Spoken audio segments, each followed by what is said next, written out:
Happy holidays, everyone. No matter what you celebrate, if anything at all, it's the right time of year to evangelize about why Bernie Sanders is the most likely candidate to beat Donald Trump. Now, I know you've heard me say this before. It's not subjective truth, but objective reality.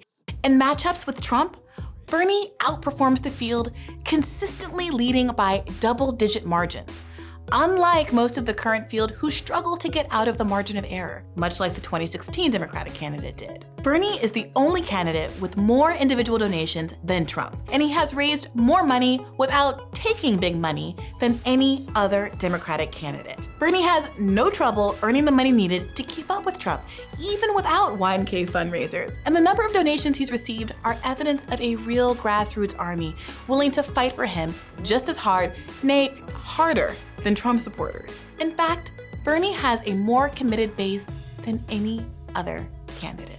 Bernie is the strongest candidate in the important Rust Belt states we needed to win in 2016. And he's the strongest among the largest racial minority group in America, Latinos, who are crucial to winning both the primary and the general now that Southwestern states are increasingly battleground states. You might not hear this anywhere else, but the leading candidate with non-white voters is Bernie Sanders. The kind of cool thing coalition-wise is that Bernie is popular with non-white voters and white voters alike, including the non-college educated white voters that made much of the difference in 2016. And this, when it comes to electability, is important. As we saw during the debate, Bernie is uniquely resilient to arguments about corruption. While other candidates went back and forth about who transferred corporate money from Senate accounts and who has the most billionaire donors, no smoke came Bernie's way. Why? Because no one can argue that Bernie hasn't always practiced what he's preached with respect to ethical fundraising. Remember when Trump was able to attack Hillary on her ties to Wall Street and corporate interests? If Buttigieg and Warren were able to do that to each other, what will Trump do to them?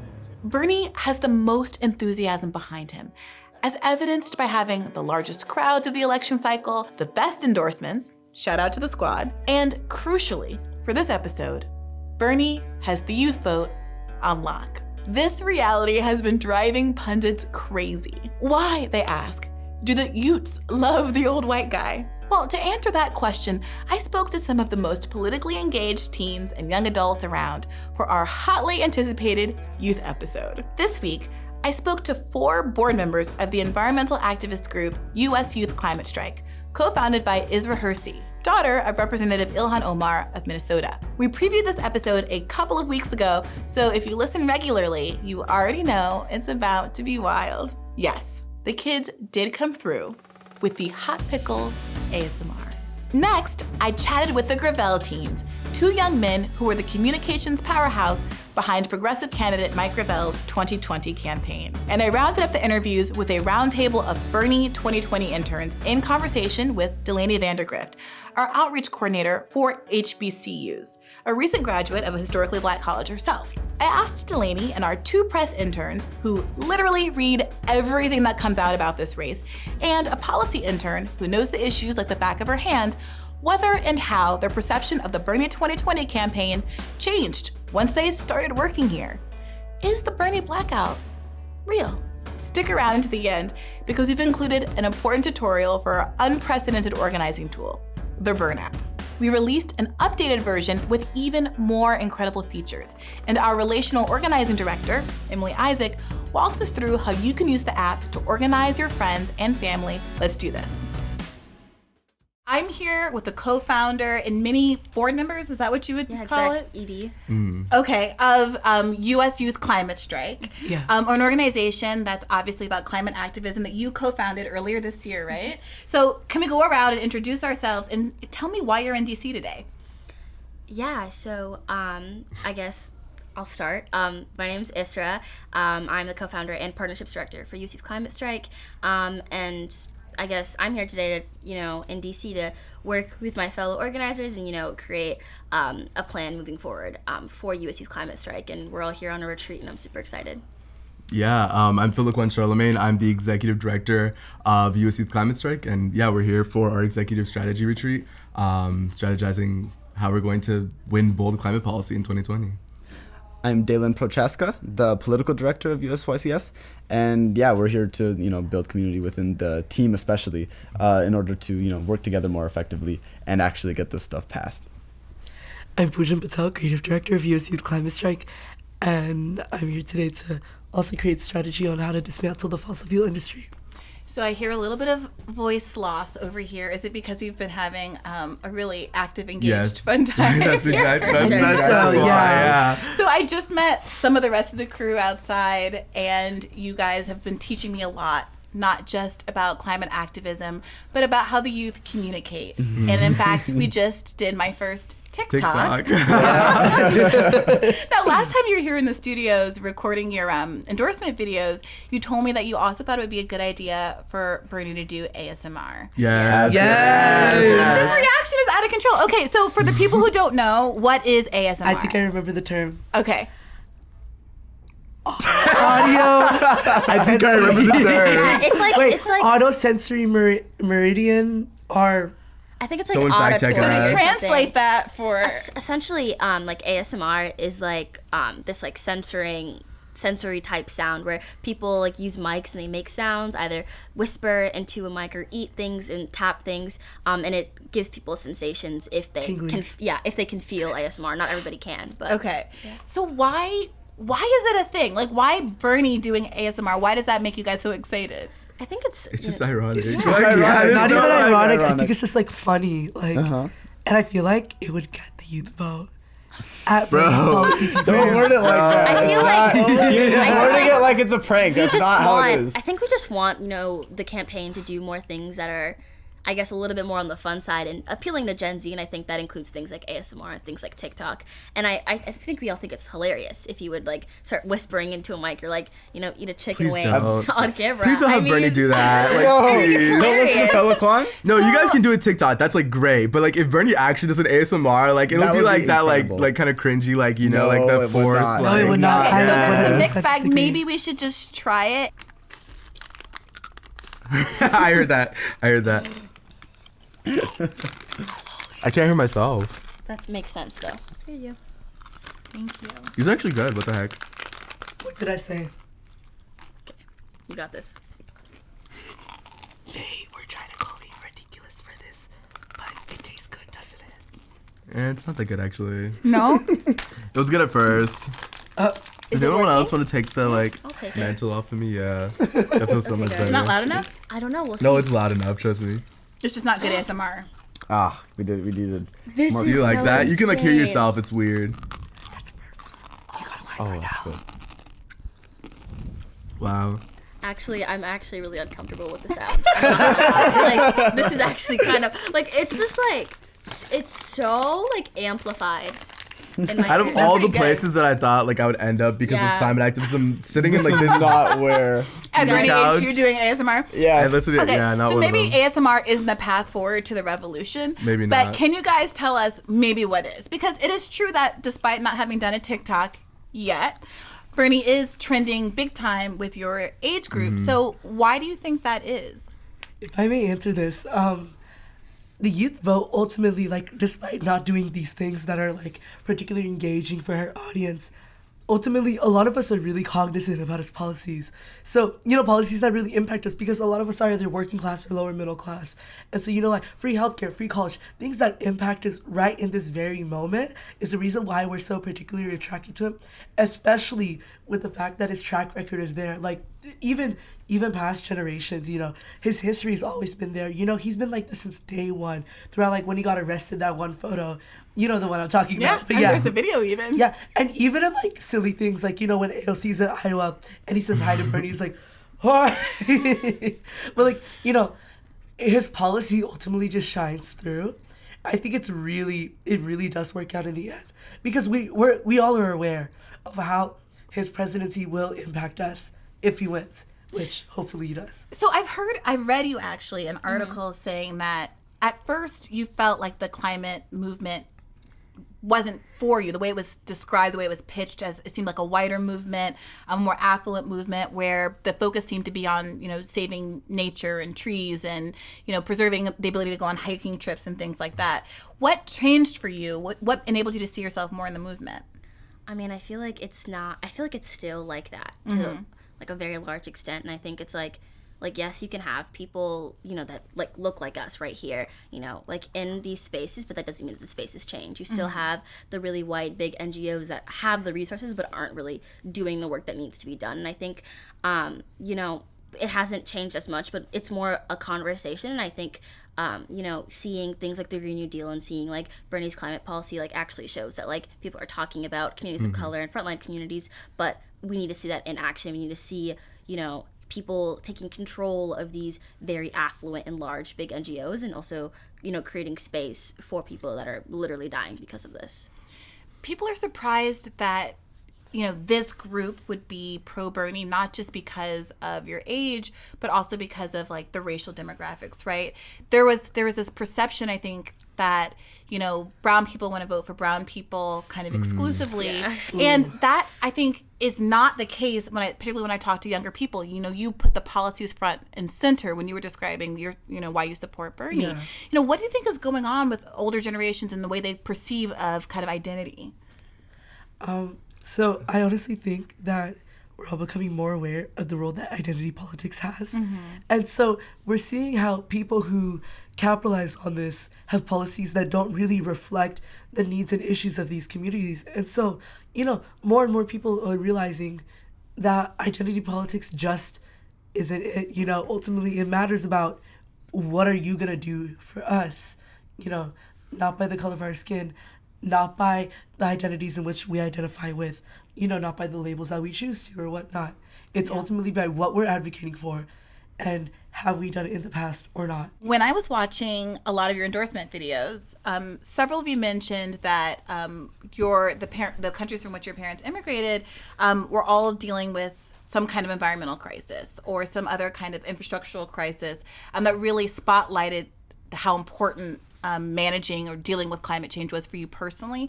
Can you talk a little bit about how your personal experiences and backgrounds make you perhaps more committed to climate activism? I mean, like for me, that's not even just like, where my parents came from. Like I was literally born there.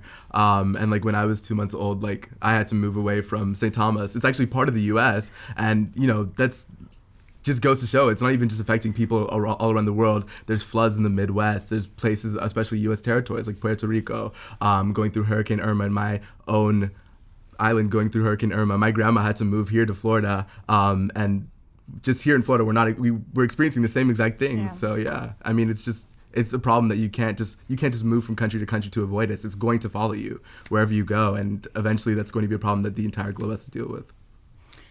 Yeah, my parents were born in Somalia, and they came here as refugees because of the war, and I've never been. And in the past few years, since the war and even before then, there have been massive floods where there's been over 200,000 people have been displaced and hundreds have been killed. And as a person who's never been able to see, her motherland, due to things like the Civil War that ended in 2016 and also these insane climate disasters, it's like, I don't know whether or not I'll ever be able to and have the ability to, where I can go to a country that is safe, and, see the place where my parents grew up and know as their home. But I guess, it's just hoping and like making sure that Somalia is able to still stay afloat with all of these really horrible climate disasters. Yeah. I can sort of relate with Israel on that level. I mean, India hasn't gone through it hasn't been war struck nearly as much as Somalia has. But in Gujarat, the climate crisis is like it's like a hotbed of uncertainty, especially in really urban dense areas. And so I've only been to India once in my life, and I haven't really got to know my extended family, but I always have this looming thought in my head every time I've tried to go, every time I've had the privileged opportunity to go. There's always something that comes up, and almost 9 out of 10 times has to do something like that. And my family's always been lucky, and I'm pretty sure that's in my endorsement video when I talk about that. But how long are they going to be lucky for? I want to get to know my family. I want to get to know my heritage, my homeland, But I don't know if I'll ever get that opportunity. And it's something that's really scary to grasp with. As I started to get more and more involved in this movement, I started doing more and more research into, my motherland, really. And it's just honestly scary. That's all I can describe it as. Yeah, I mean, I remember I went a couple of years ago for a friend's wedding, and the day after I left, a group went to a tourist location that we had just been to, a week earlier, and they couldn't see. It was like a big reflecting pool at a mosque, and they couldn't see across to the other side of it because the air quality was so bad, and there was a warning put out. People weren't supposed to travel there subsequently, and there are millions, a billion people who are living and exposed to those kind of conditions. And I think that for a lot of us, it can be attenuated, the extent to which there are millions of people today who are getting sick and dying and affected every year from climate catastrophes. And so I really appreciate the extent to which your generation seems to feel more exigency than even mine did. I mean, we had like polar bears on icebergs, and we got rid of the ozone hole, so like we didn't like not do anything. But this really feels different. So for people who want to get more involved, what do you think that they should do? How can they support your organization? Where should they go to find you guys? Right. Well, we are Youth Climate Strike, and we organize strikes fairly often. And you go to our Instagram would be the best place that you can go, US Youth Climate Strike. And from there, we post about strikes that we have, and they're usually nationwide in every state, in most cities. And from there, you can get more involved, join the organization, and begin to do more than just attending a sort of apolitical strike protest, but can begin to actually draft demands and draft actual organization and infrastructure that can begin to actually make change. And to clarify, it's at US Climate Strike on both Instagram and Twitter. Perfect. Great. And last question, why Bernie? Who starts? It can't just be the TikToks. Okay, I'll go. I feel like, ever since he started running when I was in middle school, I always feel like there's all of these candidates and all of these like possibilities of who to support. But in reality, I feel like, somebody who hits all the points and everything that I care about is only one person. Nobody has an insanely extensive climate plan. Nobody talks about things like Line 3 happening in Minnesota. Nobody talks about things that are like impacting real people in the instance of like how I align myself. And I feel like, Bernie's hit all the points, and I feel like it's the only option, honestly, and it's the only way we can move away from where we are today. I mean, for me, I think that Bernie, really the way he organizes his campaign and the way he's kind of run his entire life, he kind of has what I kind of call like an organizer mindset, right? So Bernie goes into things and he says, I have these sets of values. I want us to have a sustainable planet, and I want this and this and that. And he goes forward thinking, how can I get people to agree with me? He doesn't go forward and say, what do the polls say? What does everyone already think? He comes in to change the conversation for the better. That's how he's run the 2016 campaign. That's how he's running the 2020 campaign. And that's why you see all these ideas that he had in 2016. Everyone, oh, that's so radical. That'll never happen. All of a sudden, the entire 2020 field is basing their entire campaign on the same set of values that Bernie started with 2016. He's a leader. He's a conversation changer. He's not going out there saying, again, like, what do the polls say? He's coming in with the right values, and that's why he's going to end up winning in the long run. Right on. I like that confidence. I think it even comes down to just the way that we think about how change happens, in the sense that it does not come directly from the top up. It comes from the bottom. And the thing about Bernie is that there has become such a massive working class energy around Bernie Sanders and the campaign that he's waging, because the issues that he speaks to are the issues that speak to working people. They are of the most central struggles to their lives, housing, medical, all of these things. And it reflects in the sense that Bernie he has working class support because Bernie has presented such a consistency over all of the decades in which he has had any sort of platform, all the way back to when he was, even a member of the Socialist Party. He has always been advocating these policies, and these policies have become more and more prevalent and like relevant to the material conditions of the working class. And for that reason, he's skyrocketed and will continue to do so. Personally, It's okay. Okay, personally for me, it's honestly because his policies reflect my needs, my family's needs, the needs of the working class, and the class as a whole. Because, he released, I think today or yesterday, he released the high-speed access for all plan, which is, if you don't know, net neutrality is like under so much constant threat by our administration, by the SEC. It's honestly ridiculous because the internet is a basic necessity, and the fact that there is such a disparity in access alone just makes it harder for us to do the things that we need to do as our world progresses. And so, also, besides basic internet access, healthcare, I'm sorry, I'm blinking out. No. Healthcare, social security benefits, free college, because a lot of us are low income or lower middle class. We cannot afford to go to college like that. We simply can't. There's absolutely no reason why we need to go into debt. There's absolutely no reason why we have to consider dying instead of getting medical care and going broke over that. What's ridiculous is that we have to do these things. We have to accommodate for the top 1%. The top 1% should accommodate for us, period. I shouldn't in any situation, I shouldn't have to consider taking Uber over an ambulance to a hospital to get emergency care. Stuff like this is the reason why I'm advocating for Bernie, because a lot of the stuff that's going on is so ridiculous. It's something that shouldn't be happening. If you talk to anyone outside of America with an industrialized system like healthcare or anything like that, they will be surprised. Yeah. Your campaign team even recorded a video just about that too. Yeah, it really actually warms my heart to hear you guys talking about what you feel like you deserve because you're human beings. Because there are so many people before this movement, before Bernie in 2016, and many, many people today who still haven't really internalized the idea that we've gotten used to a world that is not like a country and administration, governments that are not serving our interests an iota of what they actually should be doing, right? And that the reason that we don't have nice things isn't this lie that we can't afford them. It's because we have misplaced priorities, and that we've been taught that if you're poor, it's because you didn't work hard enough, that everything bad that happens to you is your fault, that the rich are some kind of super geniuses that deserve to have billions and billions of dollars. And the confidence and assuredness with which you are all articulating that you have basic rights as human beings and basic dignity and basic expectations to live in a society as affluent as ours is, it's humbling and it's so exciting because this is a level of work that we're not going to have to do with your generation, and you guys can help us continue to normalize these ideas for other generations who, have to do a lot of deprogramming. So thank you so much for joining me. I really appreciate all of your contributions, and I hope to see you out on the streets in the field soon, organizing. Thank you.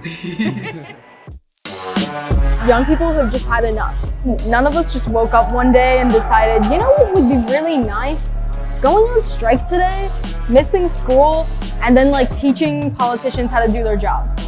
How many more of us, young people, have to sacrifice our futures before you declare a climate emergency and have real action? How many more, Governor Baker? How many more? How many more? How many more?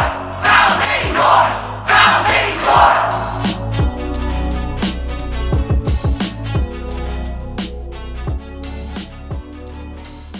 I'm really excited to be here after a long day of climate activism, global climate strikes, with the Henrys of the Gravel Gang.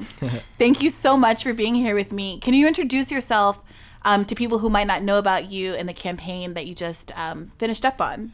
Yeah, well, I'm Henry Williams. I was chief strategist of the Mike Gravel 2020 campaign.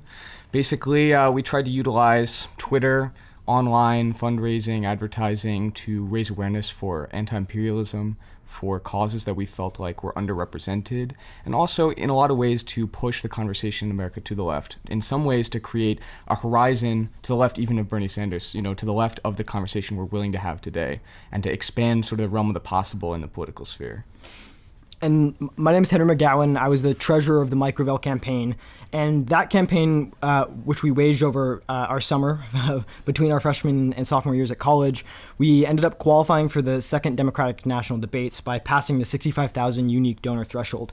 In doing so, we blew a lot of barriers out of the water, being a campaign of an 89-year-old former senator, largely forgotten by mainstream Democratic politics, and a couple of kids who, in waging this very online campaign, managed to grow a larger grassroots organization than many established Democrats. People like Michael Bennet, former New York City Mayor Bill de Blasio, he had a fraction of the grassroots support than we did after having spending millions and millions of dollars on high-paid consultants. And yeah. So how were you able to do it?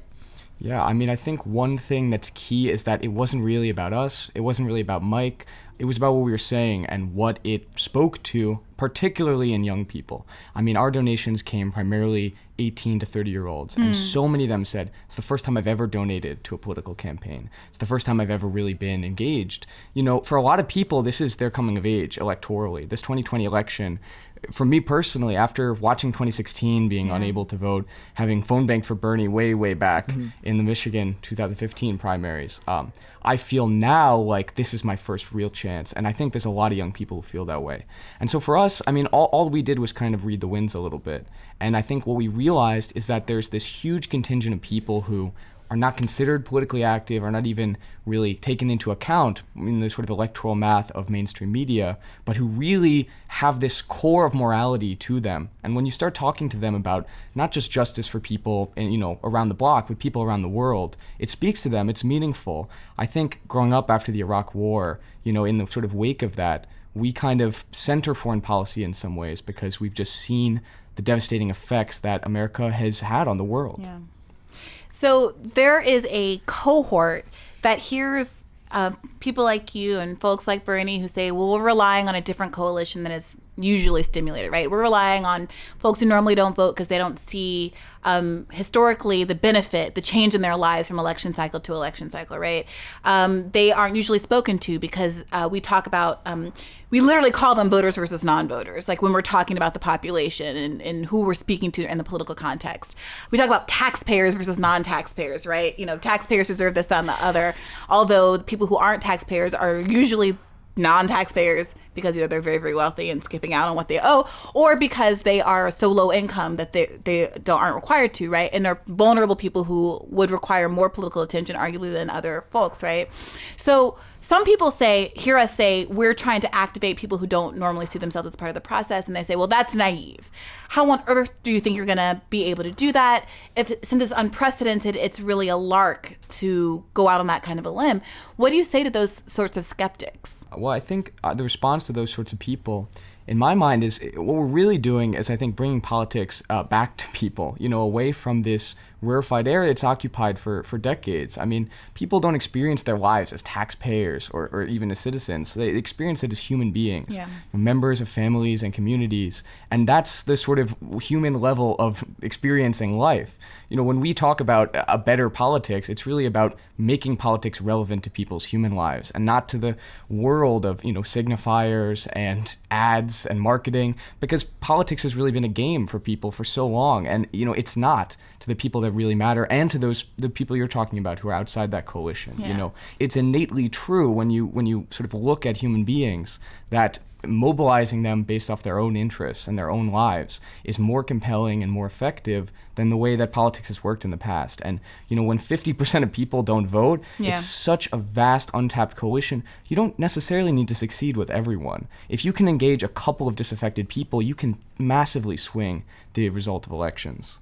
Yeah, and I think a politics of expanding the electorate to that 50%, the non-voters, I think is not only the morally conscious and correct politics to engage with in the current era, especially given who the administration is and the politics of humiliation and of division that elected Donald Trump in the first place. But I think it's something that's a necessity in our democracy in the first place. So what's next? What are you guys up to these days apart from finishing college? So we are here in DC, not only to see you and to be here at the Bernie HQ, but we have both recently joined the National Board of U.S. Youth Climate Strike. I am serving as the Director of Finance. Yeah, and I'm serving as communications director and bringing a little bit of Twitter fire to the. Because you guys are like, it's about the issues, and totally, I agree. sure. But you guys are famous for being really good at the Right. social media, and I seem to remember some pretty fun rolling papers that I. Yeah, I mean, for us, it's always about connecting catharsis to political action. People are frustrated by the world they live in. They're frustrated by their daily experience, and in a lot of ways, jokes, humor, and a little bit of kind of a harder edge represents an emotional expression of how people feel about the world around them. It's often said when people criticize Bernie for being too angry, which is just about the most absurd criticism I've ever heard. You should be angry. If you're not paying attention. Right. And I think a big part of that is a recognition that that's how people really feel. And I think just the fact that the campaign connected with people proves that it works in a lot of ways. I understand that people are turned off of it, but in reality, someone like Bernie Sanders represents the paragon of civility and decency, just on the level of human beings. I don't care if someone smiles and shakes my hands and is nice to me compared to whether I care about if they fight for my interests, if they fight for someone that they don't know. I mean, that matters so much more. And so for us, we're willing to be kind of hard on the outside and soft on the inside, which might be a description some people make of Bernie, I like that. I like that a lot. Well, thank you so much for swinging by and making the time to chat with me, and hopefully we'll see you back around a lot.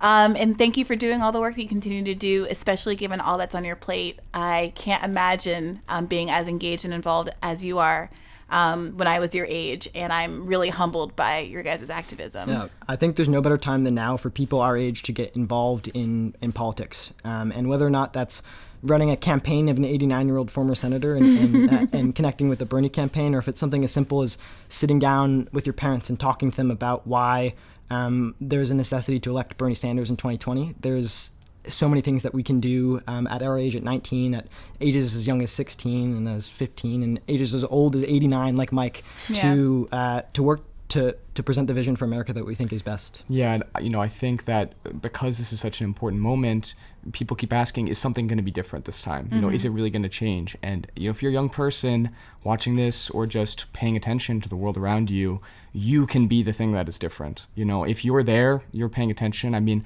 all you got to do is look at the views of people our age and understand that things have changed. And the only question is, are the people that are going to be affected by the decisions we make today going to take the political reins now or when it's too late? And I think that's kind of the only question. I mean, it kind of dominates my own life, and I think the lives of a lot of young people. I certainly hope you're right.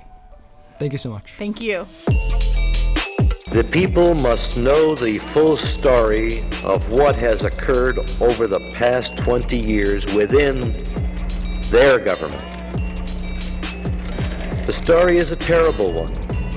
It is replete with duplicity, connivance against the public and public officials.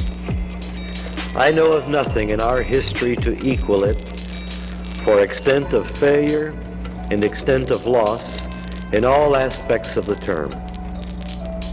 We can people, human beings, are being killed as I speak to you tonight.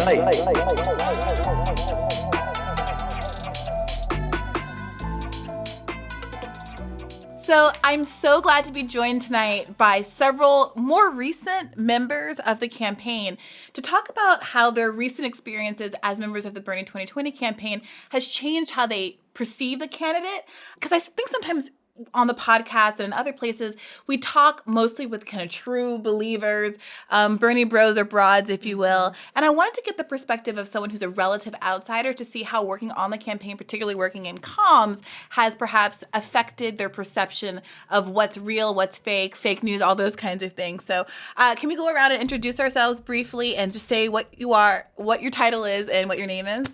Yeah, I can start. My name is Delaney Vandergrift. I'm the HBC Organizing Manager. My name is Lexi Crestline. I am a comms intern. My name is Saray Velez. I'm also a comms intern. My name is Raya Al-Nasor, and I'm a policy intern. So we have HBCU outreach, we have comms, we have policy. I want to start with you two because we all sit next to each other in the comms team, and your job involves looking at basically everything that's written about the candidate every day. So I'm curious, has that affected your perception of what's going on here? Yeah. So I've always been a Bernie supporter since he was the first candidate that I voted for. And even then, though, I kind of had this like perception that, you know, his supporters were sort of like conspiracy theorist-y. Because I would read headlines about polls and see like, oh, Hillary Clinton's leading, and I just took that to be like the truth. And now like coming onto the campaign and seeing like the chyrons on TV and the headlines that say like certain candidates are leading when it's like actually not necessarily the case always, or the poll is more nuanced than they like let on to be. That's. So, Ray, do you have any like examples, like the worst one that you've seen so far? So absolutely. Most recently was today on CNN. The Chiron said specifically focused on 2 candidates that were not Bernie. When the poll was, you know, who's leading right now among Latino voters in California, and Bernie was in second place, and he was not anywhere in the headline. So if you think about people who aren't so involved in politics, who just kind of skim or watch the news, to them, they would say, oh, okay, these 2 candidates are leading, great. Like, you would never, it even took me, like, had to look twice to see that, wait a minute, Bernie was at 25%, not in the third place spot. So. Yeah, the headline was like, it talked about who's in first and who's in third, and it's just like this open omission. Right. So Delaney, you have been doing this HBCU outreach. We just came off of this tour a couple of weeks ago, and so you're kind of in the trenches talking to students on campus. Do you think that this kind of media bias or Bernie blackout stuff, if you will, does it translate to what these kids know about or what questions they have for you? Oh yeah, it's really weird. One, I think they're always shocked to like know how many like people of color are behind the scenes on this campaign. I know like even I was like, oh my gosh, like there's so many folks in the campaign. And then I think like questions about like how are we gonna like pay for all of these things? They always get directed towards Bernie. And it's all because the headlines are always like just saying that these things are impossible or like they're brand new, and that's just not true at all. Yeah. Yeah. And so that brings me to, from a policy perspective, I mean, you're in the trenches really working on all of this and working out all the pay-fors.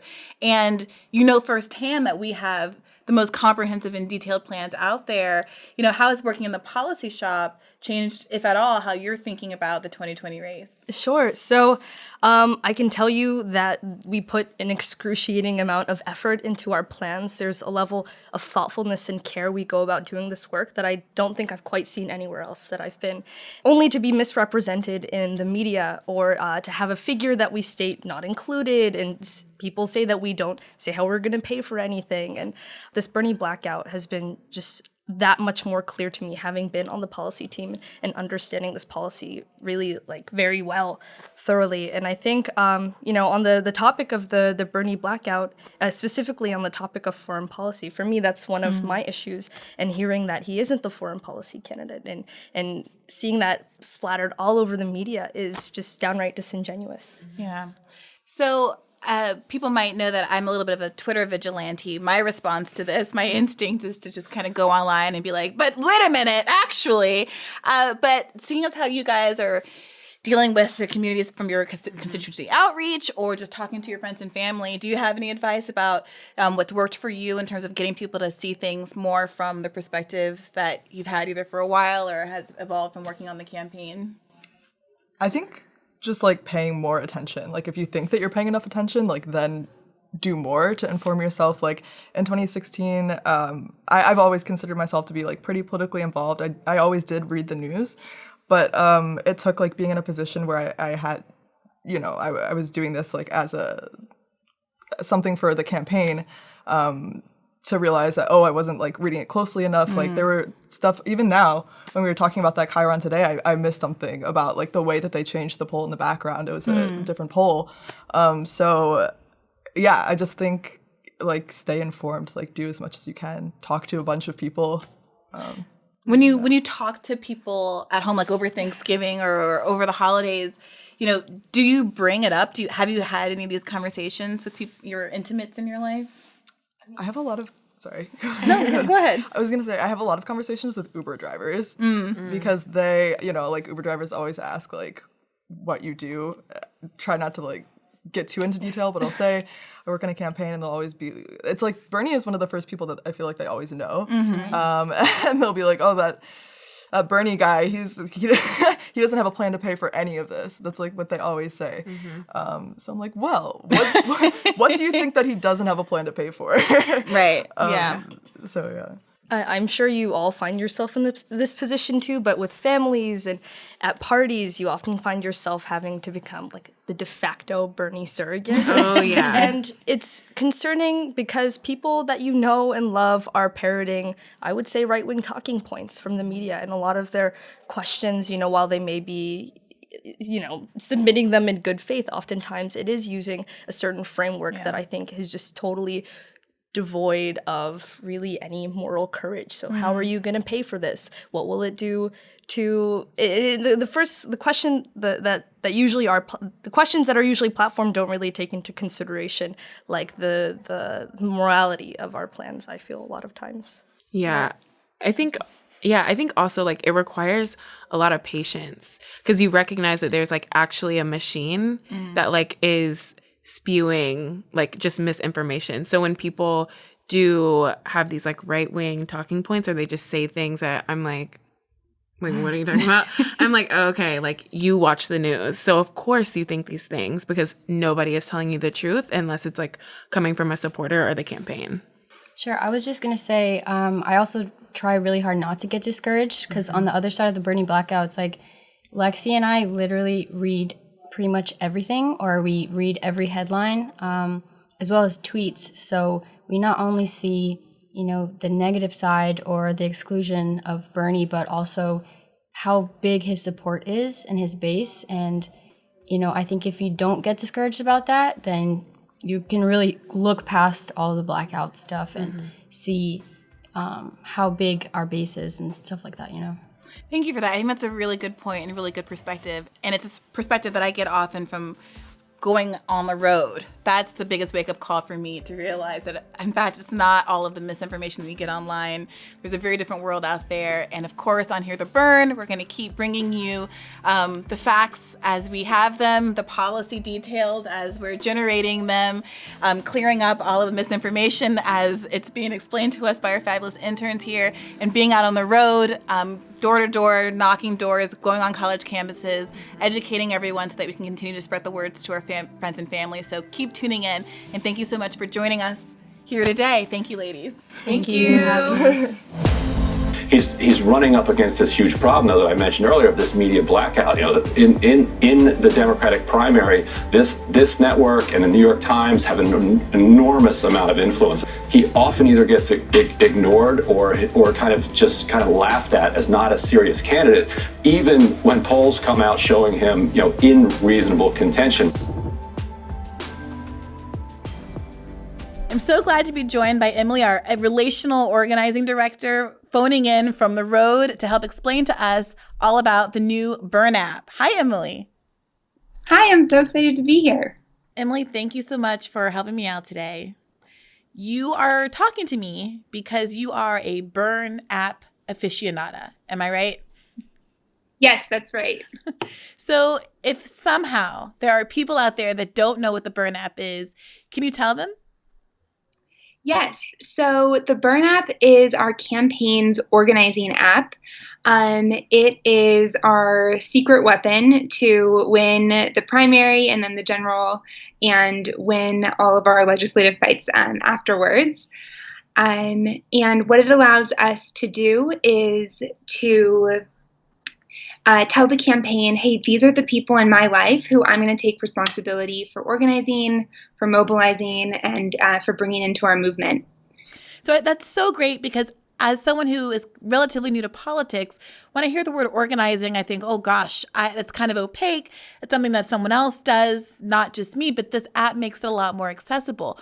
So first and foremost, where can people find the app? So Bern is accessible on the Apple App Store, Google Play, wherever you get your apps. And we also have a limited web version at app.berniesanders.com. Okay, so I have already gone to the App Store and downloaded the app by searching BERN, Bern. But I also know that we just came out with a new update. If I already have the app on my phone, do I need to do anything or does it automatically update? You should go to your app store and update and install the new version of the app, which has a ton of new cool features. We have added like a videos tab and a friends tab, so you can do follow-up with all of your friends. The app will tell you the best ways that you can be reaching out to your friends. So definitely reinstall the app to get the update. Okay, so I know that one of the things that I love about this app, particularly the new update, is that you can forward videos that you love to your friends directly through the app. So if you will get an update, you can conceivably get an update that there's new videos and stuff. And when you see that, you can flag it and go ahead and forward it directly and not have to worry about, oh, does my friend use Twitter? Is my mom on Facebook? You can just forward it through the app. So that's my personal spark for me, given that we have Hear the Bern. You can access Hear the Bern through the app. But what is the main core purpose? How should people be using the app for organizing? Yeah, so the primary function of Bern is growing our movement, bringing more people into the political revolution. And so when you download Bern, what you should do is create an account and log in under the Volunteers tab and think through your personal network. Who are your friends and family, colleagues, classmates who you can be talking with about Bernie? And in turn, when you add them to your friends list in the app, the campaign will give you the resources that you need to have the most productive and effective conversations with those friends. So, for example, if your friend lives in a state where you need to be a registered Democrat in order to participate in the primary and vote for Bernie, we will tell you that through the app. We will tell you, hey, please reach out to these 3 friends who need to change their party affiliation in order to vote, and this is their deadline to do that. Here's the link. And then a text message to help you send them that message and make sure that everyone, all of our supporters know when, where, how to vote in this primary. Gosh, that is so sophisticated. And I love that, because for even people who are undecided, knowing how important it is to vote and just to get registered, figuring out who is registered and who's not is such a universally applicable goal. I put the names of all my family and friends in that I knew offhand, discovered that my brother apparently isn't registered, so he's going to get a talking to over the Christmas break, over the holidays. Okay, so I also see here that you can record your own Bernie story through the app. What is the advantage of doing it through the app in this way? Yeah, so what we know through decades of research, but also just as organizers, is that sharing our personal stories about how our lives and the lives of the ones we love will change under a Bernie presidency. That is the most effective way of persuading voters to join us and of persuading people who are maybe on the fence about Bernie is through sharing our personal stories. So the Bern app allows you to record a 1 to 2 minute video about why you personally are supporting Bernie, what's at stake for you in this election. And then it makes it really easy to share that video with all of your friends. And when your friends watch the video, they have the option to fill out a survey beneath your video telling you and telling the campaign if they're on board and what issues they care about. Excuse me. So this really works. So I got to ask you, how much is this a competitive advantage for us? Do any other campaigns have anything like this? No, so Bern is a first of its kind tool. We are the only campaign that has an app that allows us to do all sorts of different things, such as recording our personal story, finding out if our friends are registered to vote, a a place to find all of our campaign videos. This is something that our team developed, and definitely is a competitive advantage because we have such a passionate base of supporters who are engaging with the app and using it to, like I said, grow our movement. So I want to follow up and just implore everybody to download the app. If you're listening to this podcast, that already suggests some level of commitment or interest in the Bernie campaign. So even if you're still thinking about who you're going to support, download the app, because one of the most interesting functions that I find, the most useful functions, is to be able to stay in a conversation with someone who might have a question about, what is Bernie Sanders' environmental policy? What is his criminal justice policy? How does his housing policy stand unique from the other candidates? You can go and pull up policies with a simple touch of a button here on this app and have everything there is to know about Bernie Sanders right there at your fingertips. And it's such an incredible tool for when you're having these conversations that, oftentimes, unfortunately, aren't really rooted in fact and policy. If I know anything about Bernie supporters, it's that they care about policy more than anybody else I've ever spoken to. They know why they're voting for Sanders, and having those policy details at your fingertips in your mind is, I think, what's driving a lot of the commitment to this campaign. So I hope everyone uses this app and is able to share more about why they support Bernie through this app. For someone who's just downloading it, can you give them a quick instruction on what you think the number one thing for them to do in the app should be when they first download it? Yeah, definitely. So when you first download the app, go to the volunteer tab. You'll see it right in the bottom of the app, volunteer, create an account. So it'll ask you for your email and to set a password. Then you'll have access to our incredibly powerful organizing portion of the app, where you can survey your friends, you can add your friends directly to the app. And I should mention, we never ask for the contact information of your friends. So when we talk about adding our friends to the app, the campaign is not asking you for their phone number or email. You're not opting them in for campaign communications. What you're saying is, hey, I'll take point for organizing these voters for the campaign. And in turn, we'll give you the critical information that you need in order to do that, such as when is early voting starting? When is the election? Do they need to change their party affiliation? How can we make sure that they have everything they need to actually turn out and vote? So that is definitely step one. And then I'll also note that you can find events near you under the events tab. You can see all of the events that are happening in your area. We have thousands and thousands of events all over the country. This is an amazing way to meet other Bernie supporters in real life and to become part of the volunteer team. I love that, because people reach out to me all the time asking me how they can get more involved.